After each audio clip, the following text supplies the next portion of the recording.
In chapter 672 of Bleach, Yhwach falls asleep on the throne of his royal realm, and he experiences a nightmare. He envisions Ichigo Kurosaki suddenly appearing and splitting him in half. The striking detail you need to pay attention to is that Ichigo is wearing his old Shikai outfit with that iconic black shihakusho, and he is wielding the original Zangetsu, the oversized cleaver-like blade, as opposed to his dual-bladed true Shikai. Yhwach awakens from this dream at daybreak, and he laughs off the experience. He remarks that the wonderful dream bordered on a nightmare, but he dismisses it as nothing more than a dream. This reaction emphasizes Yhwach's confidence. He had assumed that the vision was a trivial dream born out of his fatigue. He hadn't even considered it to be a prophecy or a vision from his Shrift the Almighty. Yhwach could not use his almighty future sight here while he was asleep, because at night his powers transform over to Haschwalth,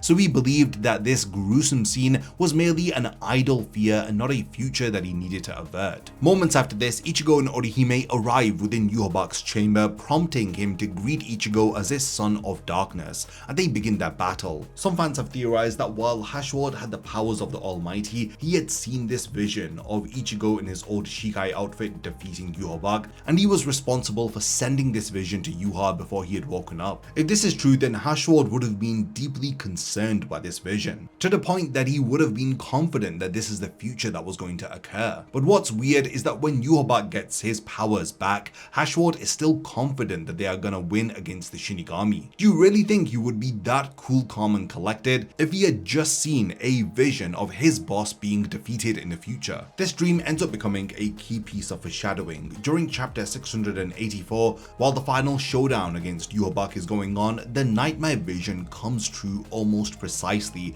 As Yhwach is on the verge of victory, Uryu fires a special silver arrow called the Still Silver Arrowhead into Yhwach, piercing his heart. This momentarily nullifies Yhwach's powers and freezes his ability to alter futures. During that brief window, Ichigo launches one final attack, as Yhwach moves to shatter Ichigo's Bankai Tensai Zangetsu again, as he had foreseen with most of the attacks, but this time something crazy happens as the black scabbard outer layer of Ichigo's Bankai crumbles away, and instead of the entire sword shattering, it reveals Ichigo's original Shikai blade underneath, as we learn that this is the true form of Ichigo's Tensai Zangetsu. With him holding his old Zangetsu, he cuts straight through Yhwach, splitting the Emperor into two. In this moment, Yhwach is shocked to recognize the scene. He realizes that the dream that he had dismissed was actually a vision of the future, which fans think that Haschwalth had sent to him when he didn't have the Almighty in his possession. By ignoring this dream, Yhwach failed to guard against that one scenario that could end him. The moment that Ichigo's broken Bankai reveals his old Shikai does have a lot of narrative weight.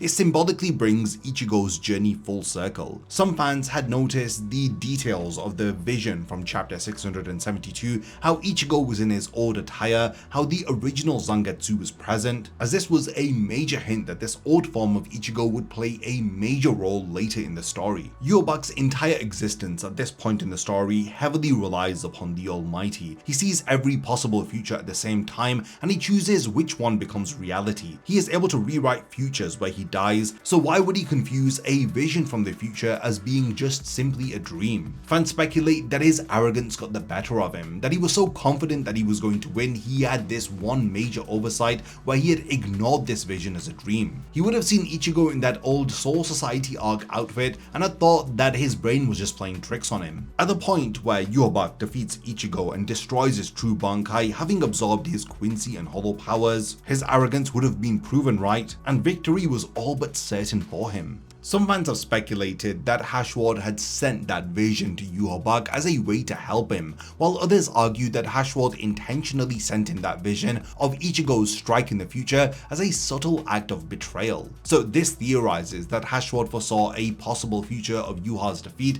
Ichigo killing him with the old Shikai, and cleverly disguised it as a dream, as he would have taken advantage of Yhwach's insane arrogance at this point, by presenting this vision in such a way to to Yhwach, he ended up confusing it as a nightmare. With Ichigo in an outdated form that Yhwach would dismiss, Haschwalth ensured that Yhwach would not take it seriously. This then allowed the future to remain unwritten by the Almighty. Essentially, Yhwach falls into a trap of overconfidence, selecting a future in which he actually dies because he believed the warning was just a dream. People who buy into this theory take note of Haschwalth's character arc. Remember, he had sacrificed his old friend Bazb for the sake of Yhwach. But when Yhwach was asleep, he had acquired the Almighty, and he would have all but certainly had seen that Yhwach was going to rob him of everything by casting that third Haschwalth. Haschwalth would have realized that all of his acts of loyalty were for nothing, as he was going to be betrayed. So Haschwalth's final move was to avenge the death of his old friend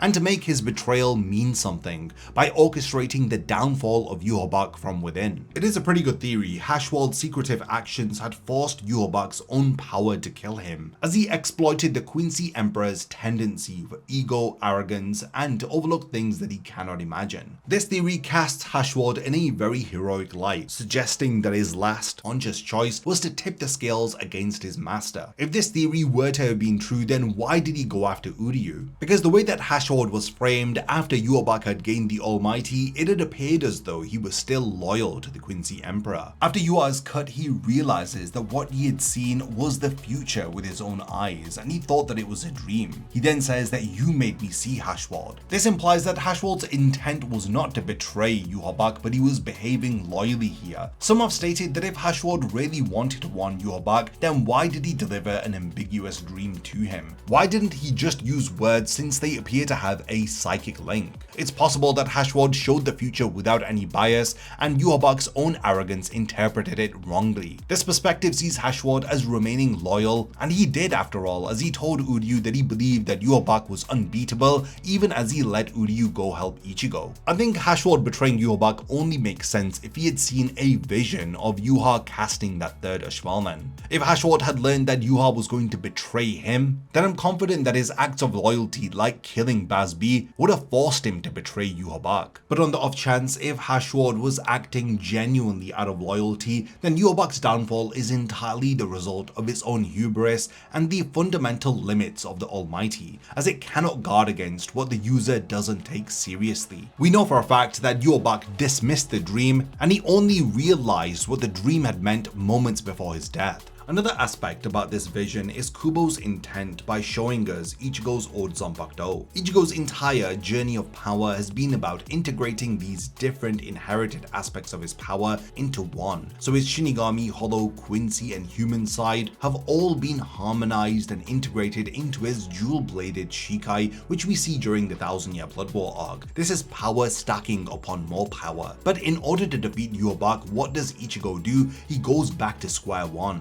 After his Hollow and Quincy powers were robbed of him, he has only his Shinigami powers to rely on. This is why when Ichigo's true Bankai shatters and it reveals his original Shikai, it represents Ichigo at his most fundamental. It's just pure Shinigami power here, as some fans have even theorized that Ichigo's true Bankai power is to change fate. And this is the perfect power to use against a villain who is able to manipulate fate by altering futures in his favor. Ichigo relying upon that original Shikai sword, which had saved Rukia, which had challenged the corruption of the Soul Society. It was literally a symbol of altering fate. This is what had ended up killing the son of the Soul King. On Kubo's official fan club outside, we later learn more details about Ichigo's dual-bladed Zanpakuto. Kubo states that the two blades function as a blade and a scabbard. So when Ichigo unveiled his true Bankai, the smaller white blade acted as a scabbard covering the larger black blade. Kubo stated that what we saw after Yhwach broke Ichigo's Bankai was actually the true Zangetsu, the actual blade once its shell or scabbard was shattered. Also, the shattered scabbard was absorbed by Ichigo. This means that he can reform his dual swords or revert his Zanpakuto to a single sword at will, as we see during the No Bleeds from Hell one-shot chapter. However, Ichigo wants to use his blades is entirely on him, if he wants to be dual-bladed or single-bladed. This is how Zangetsu apparently manifests in the future of the story. While I've explained how this foreshadowing from chapter 672 leads into chapter 684, where Yhwach realizes his as Hubris, this still requires quite a bit of mental gymnastics to land. Thematically, everything is there, but I do feel that this ending is heavily rushed. The reveal of Ichigo's true Bankai really did need more screen time. Even his half-hollow Horn of Salvation form was barely around for more than a couple of chapters, and the fact that Yhwach was so afraid of Ichigo's Bankai that he had to break it after a 10 of 1 page, it must mean that Ichigo's Bankai power was absolutely broken. But the fact that we never got to see it or its true power be explained to us is a moment that was truly robbed from us Bleach fans. Thankfully, the 1000-Year Blood War arc anime has been fixing a lot of issues with the manga. We've had insane amounts of additions. Cores 1 to 3 added new lines of dialogue, all new fight sequences, and even Bankai reveals that were not in the manga. Squad 0 were transformed from a bunch of jobbers into actual threats as we got proper battles between the Schutzstaffel and the Royal Guard. Now imagine what's going to happen in Core 4, where we promised to get 50% all new anime exclusive scenes, which is around 6 episodes of all new content. Ichigo would activate his true Bankai instead of instantly being destroyed. Hopefully we would have an explanation as to what Ichigo's Bankai power is, and his half-hollow Horn of Salvation form would get way more screen time. It would be even cool to get a scene where Yhwach frantically checks different futures, hundreds, thousands, or if not millions of possibilities, and every single one he would realize that he dies. No matter what he does to change it, Ichigo's ability to alter fate would rewrite causality itself, thus allowing him to kill Yhwach. Wouldn't it be amazing if Ichigo grew 4 pupils in his eyes to show that he has a reality warping power that is stronger than Yhwach's 3 Iris Almighty? A lot of this is fan speculation, but Pyro Films is definitely going to improve upon the ending of the Bleach manga. The anime needs to execute that foreshadowing perfectly, where Yhwach sees Ichigo in his original Shikai outfit, as he dismisses this vision of the future as nothing but a dream, but then moments before his death where he tries to activate the Almighty in order to rewrite the future where he doesn't die, he realizes that this one outcome he is unable to rewrite. All possible futures lead to Yhwach dying, as Ichigo's Bankai is the ultimate blind spot that Yhwach cannot avoid. Again, the groundwork has been laid out superbly by the manga. You can see what Kubo was trying to do. Now the anime just needs to nail the landing. The ending of Core 4 of the 1000-Year Blood War arc anime could be one of the greatest in anime history. It would also put to rest a lot of the criticisms that fans have had with the way that Bleach ended. Now we have reached the point of the video where I want to hand over the discussion to all of you. What are your thoughts about the vision that Yhwach had in chapter 672 and how we had commented upon it in chapter 684? I'd love to know your own theories about this. What do you think the role of Haschwalth was? Did he betray Yhwach, or was he acting out of loyalty here? If there is anything that I've forgotten to mention, then let me know by continuing the discussion in the comments. And lastly, thanks for making it to the end of this one, and I cannot wait to see you in my next Bleach video. A massive thank you goes out to all of my amazing Patreon supporters for helping to make this video possible. If you also want to support the channel and see your name in the end of my videos, then check out my Patreon, which has loads of perks like early video access and so much more. Thank you for sticking around till the end of the video, and whatever you contribute will mean a lot to me.